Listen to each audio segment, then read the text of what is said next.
지역농협 상임이사 선거 과정에서 현직 조합장 친인척이 후보로 나서면서 논란이 일고 있습니다. 대의원 총회에서 부결됐지만 또다시 후보로 추천돼 조합원 간 갈등으로 번지고 있습니다.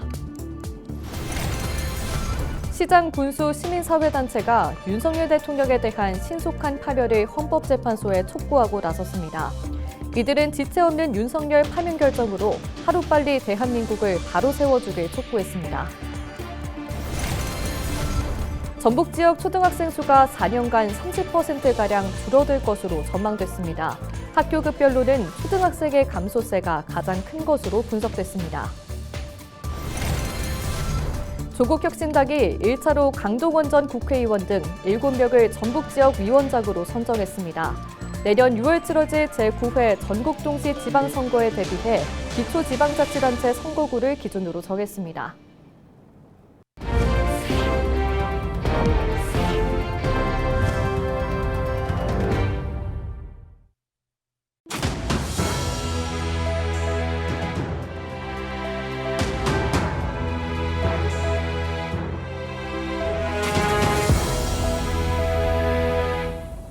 시청자 여러분 안녕하십니까? 헬로티비 뉴스입니다. 전북 지역 한 지역농협 상임이사 선거 과정에서 현직 조합장 친인척이 후보로 나서면서 논란이 일고 있습니다. 1차 대의원 총회에서 부결됐지만 또다시 후보로 추천돼 조합원 간 갈등으로 번지고 있습니다. 이나라 기자입니다. 고창에 있는 한 지역 농협입니다. 출입문에는 상임이사를 다시 모집한다는 공고가 붙어 있습니다. 지난달 열린 대의원 총회에서 과반 득표를 얻지 못해 상임이사 선출이 부결됐기 때문입니다. 친인척 간에 이렇게 경제와 신용을 했을 때 밖에서 바라볼 때 그게 공정할 수 있나. 원래 신용 쪽에 이렇게 근무하지도 않았는데 이렇게 하는 것이 그 전문성이 있나. 일부 조합원들은 단독으로 나선 상임이사 후보가 해당 농협에 근무하는 현직 조합장의 친인척이기 때문에 부적절하다고 주장하고 있습니다. 그뿐만 아니라 대의원 총회에서 현직 조합장이 친인척 후보를 옹호하는 발언을 해 공정성이 훼손됐다는 지적도 나옵니다. 우리 현재 이사실장이 후보자에 대해서 내가 조금만 더 설명을 좀 하려합니다. 조합장은 친인척이니까 이게 가면서 안 된다. 이건 논리는 없잖아요. 일부 조합원들은 조합장의 친인척이 농협의 실질적인 경영을 담당하는 상임이사가 된다면 내부 견제 기능이 약화할 수 있다고 우려하고 있습니다. 하지만 현직 조합장이 인사위원장으로 있는 인사추천위원회는 또다시 논란이 됐던 상임이사 후보를 단독 추천했습니다.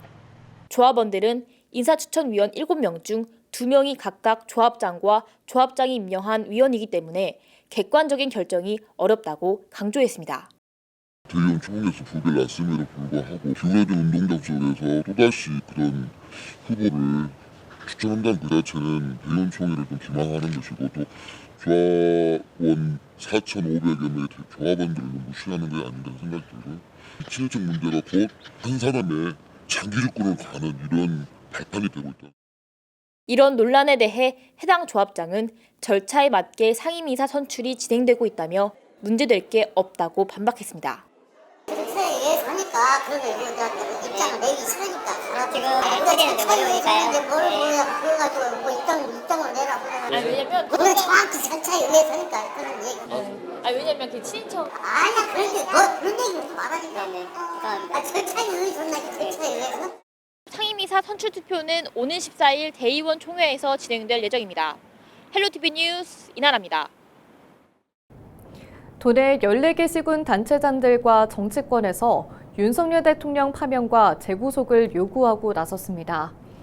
전북특별자치도 시장군수협의회는 12일 입장문을 통해 국민의 일상을 회복하는 방법은 윤석열의 파면뿐이라며 헌법재판소의 대통령 파면을 촉구했습니다. 진보당 전북특별자치도당도 윤석열 대통령 재구속과 헌재의 파면 결정을 요구하며 전주와 정읍 등 지역 곳곳에서 현수막을 들고 거리에 나섰습니다. 전북 농업인 단체 연합회도 같은 날 대통령 파면을 요구하는 성명을 발표했습니다. 지속적인 출산율 감소로 전북 지역 초등생 수가 앞으로 4년간 30%가량 줄어들 것으로 전망됐습니다. 전북특별자치도 교육청은 도내 초중고 전체 학생 수가 올해 17만 2,551명에서 2029년 14만 368명으로 18.7% 줄어들게 된다고 밝혔습니다. 연도별로는 2026년 16만 5,297명으로 17만 명대가 무너진 뒤 2027년 15만 7,647명으로 다시 16만 명대가 붕괴됩니다. 이어 2028년 14만 9,659명으로 14만 명대까지 급락할 것으로 내다봤습니다. 학교급별로는 초등학생의 감소세가 가장 큰 것으로 분석됐습니다. 새만금 신공항 백지화 공동행동은 새만금 신공항 사업에 대해 전북지방환경청에 환경영향평가 부동의를 촉구했습니다. 12일부터 전북환경청 앞에서 천막 농성에 돌입한 새만금 신공항 백지화 공동행동은 기자회견을 열고 국토교통부 서울지방항공청이 새만금 신공항 환경영향평가서 본안을 협의기관인 전북환경청에 접수했다며 전북환경청이 환경영향평가서를 부동의한다면 새만금 신공항 계획은 철회된다고 밝혔습니다.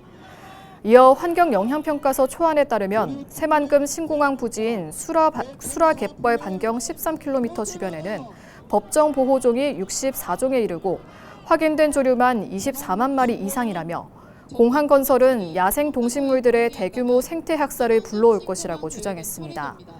또 새만금 공항의 조류 충돌 위험도는 무안공항의 650배나 높다며 공항을 짓지 않는 것이 유일한 대안이라고 덧붙였습니다. 어느덧 봄 기운이 찾아왔지만 여전히 꽁꽁 얼어붙은 곳이 있습니다. 바로 건설업계인데요. 지자체가 발주하는 관급공사마저 줄면서 지역 건설사들의 한숨도 깊어지고 있습니다. 보도에 송하영 기자입니다. 순천에서 약 30년 동안 전문 건설업체를 운영해온 배경호 씨. 주로 상하수도나 지하수 개발 등 관급 공사를 진행해왔습니다. 그런데 최근 1, 2년 사이 지자체의 긴축 재정으로 관급 공사가 줄면서 코로나19 때보다 더 힘들어졌다고 토로합니다. 엎친 데 덮친 격 물가 상승으로 자재값 등이 크게 오르더니 내수 경기가 점차 악화되면서 경영 어려움이 커졌다고 말합니다. 예전에는 노무비가 약 한 70%를 차지했었는데 지금은 자재가 워낙 상승하다 보니까 5대5로 편성이 되는 경우도 있고 실제로 어렵죠. 그리고 하나의 직원들을 두지 못할 정도로 경영이 악화돼서 힘드는 사정인데도 저희들은 법인업체다 보니까 어디 손에 하소연할 데가 없죠. 실제로 건설공사에 투입되는 재료와 노무 등 비용의 가격 변동을 의미하는 건설공사비 지수는 지난 2020년 이후 약 30% 오른 것으로 나타났습니다. 특히 지난 1월 130.99로 집계됐는데 조사 이래 가장 높은 수치였습니다. 또 주택건설의 경우 미분양 물량이 쌓이면서 미수금이 증가해 건설사들의 자금 융통이 쉽지 않은 상황. 이렇다 보니 수익성이 악화돼 상대적으로 자금력이 약한 지방건설사 등이 더 큰 고통을 겪고 있습니다. 지난해 부도를 낸 전국의 건설사 27곳 가운데 80%가 지방업체였고 올 들어 하루 평균 종합건설사 1.8곳이 문을 닫는 것으로 나타났습니다. 상황이 심각해지자 정부는 미분양 아파트 매입과 정책자금 지원 계획을 발표했습니다. 하지만 정작 세제 혜택과 규제 완화 등은 빠지면서 실질적인 대책이 마련돼야 한다는 목소리가 높아지고 있습니다. 헬로티비 뉴스 송하영입니다. 올해 배정된 고창군 외국인 계절 근로자 2,600명이 입국을 시작했습니다. 고창군은 외국인 계절 근로자 배정 인원이 지난해보다 대폭 늘어 전국 최대 규모라며 농촌 일손 부족 문제를 상당히 해결할 수 있을 것으로 기대했습니다. 외국인 계절 근로자 정책을 모범적으로 추진하여 농업인과 근로자, 지역 주민 모두가 상생하는 도시를 만들어 가겠습니다. 김제시가 효율적인 가축 분뇨 처리 등을 위한 대규모 시설 투자에 나섭니다.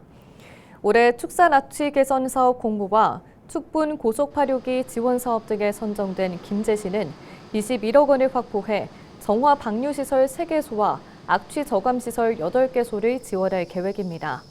김재시 관계자의 인터뷰 직접 들어보시죠.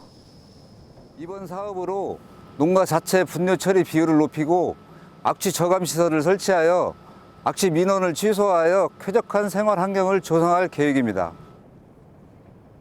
김재시는 악취 개선을 위한 지역 협의체를 운영해 주민 의견을 수렴하고 사업 진행 상황도 정기적으로 점검할 방침입니다. 조국혁신당이 1차로 강동원 전 국회의원 등 7명을 전북지역위원장으로 선정했습니다.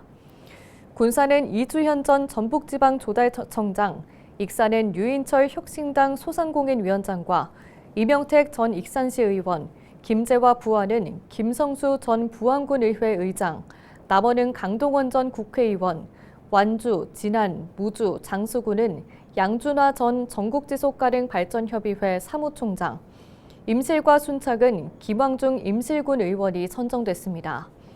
혁신당은 내년 6월 치러질 제9회 전국동시 지방선거에 대비해 기초지방자치단체 선거구 기준으로 정했고 소수인구 지역만 국회의원 선거구를 준용했다고 밝혔습니다.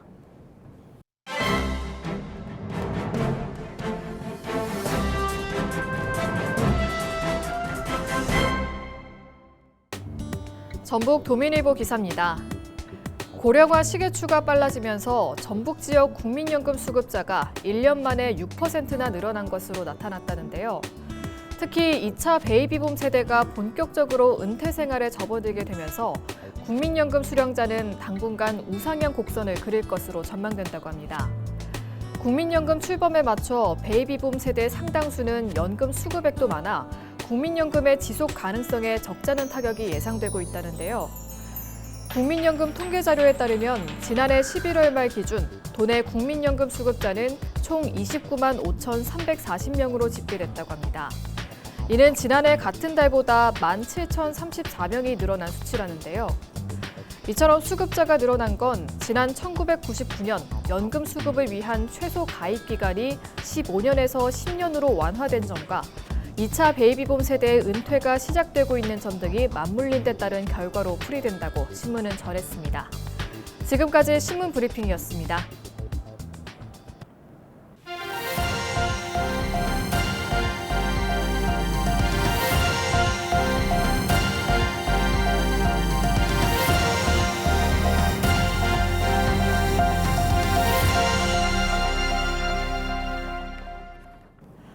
남원시가 어린이 문화예술시설인 한파우 아트밸리 조성 사업을 본격적으로 추진합니다.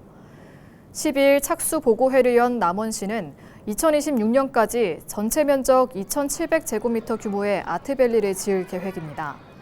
119억 원을 들여서 지을 한파우 아트밸리는 어린이 실내 예술 놀이터 등 다양한 콘텐츠로 꾸며질 예정입니다. 이번 사업을 차질 없이 준비하여 어린이들에게 문화와 예술의 소중함을 알리는 공간으로 조성해 가겠습니다. 제58회 동학농민혁명 기념제를 맞아 정읍시가 다음 달 4일까지 동학농민혁명대상 후보자를 추천받습니다. 동학농민혁명정신 선양위원회 심사를 거쳐 동학농민혁명 계승과 발전에 공헌하거나 학술, 연구, 문화 사업을 통해 동학농민혁명 정신을 널리 알린 단체나 개인을 선정할 방침입니다.